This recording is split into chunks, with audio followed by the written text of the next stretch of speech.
Kenneth Craig, Channel 9 Eyewitness News. Two different studies found two different outcomes if the sick time initiative becomes a reality. One found it will save money by cutting turnover costs by nearly $38 million a year.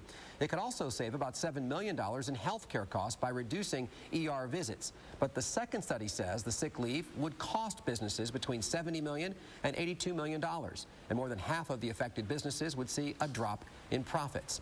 To talk more about the sick time controversy, we extended an invitation to Orange County Mayor Teresa Jacobs, who was advised by the county attorney not to talk about the issue for 20 days while the county prepares a response to a court order in this matter.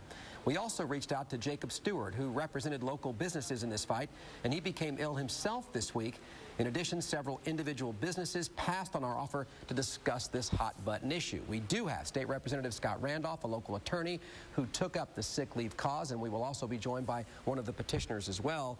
I heard you chuckle a little bit when I talked about the people who refused to come on the show or couldn't for various reasons. Well, you know, Mayor Jacobs has found it perfectly reasonable to talk openly to other shows and to other TV stations. I certainly hope Mr. Stewart's employer, who gets about $2.5 million of public dollars every year, doesn't dock his pay, considering that he probably makes close to $2,000 a day, half of it being from public money, because he would certainly fit into about half of the employees in Orange County who have no access to paid sick time. The big issue here is the fact that so many people are not full-time employees, do not have sick time, and they appeared, at least on paper, to go through the proper channels and get the signatures to get it on the ballot in November.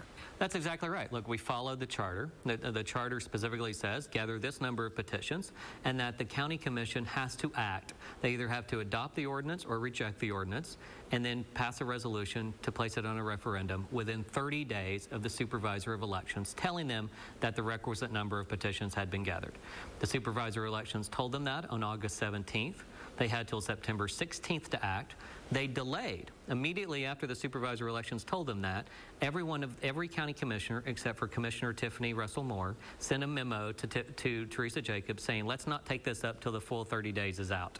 So they didn't take it up during a regularly scheduled county commission meeting on August 28th. By the way, they could also call emergency county commission meetings on 12 hours notice, so they could have taken it up on August 18th, 19th, 20th, 21st, anytime during that time period.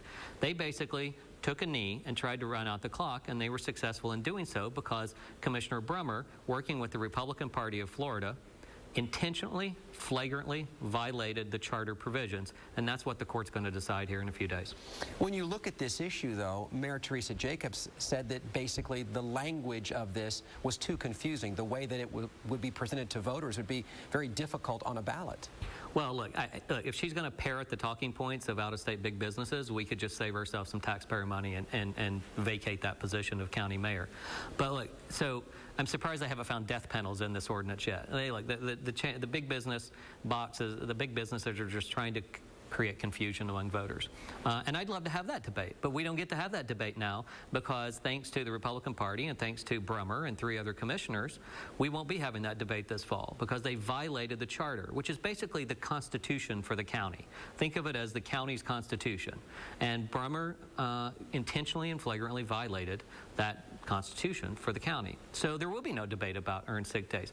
But what's worse, for the taxpayers of Orange County, the reason that we tried to put this on the November ballot was because there was already an election going on, so it wouldn't cost anything. And in fact, you talk to the supervisor of elections, he had reserved a small space on the back of the 3rd page. So if the county commission had taken this up before September 11th, it would have been zero cost to the taxpayers for us to have this debate. Instead, what they risk now is that a court's going to order a special election, and the supervisor of elections will tell you that will cost this county more than $2.5 million.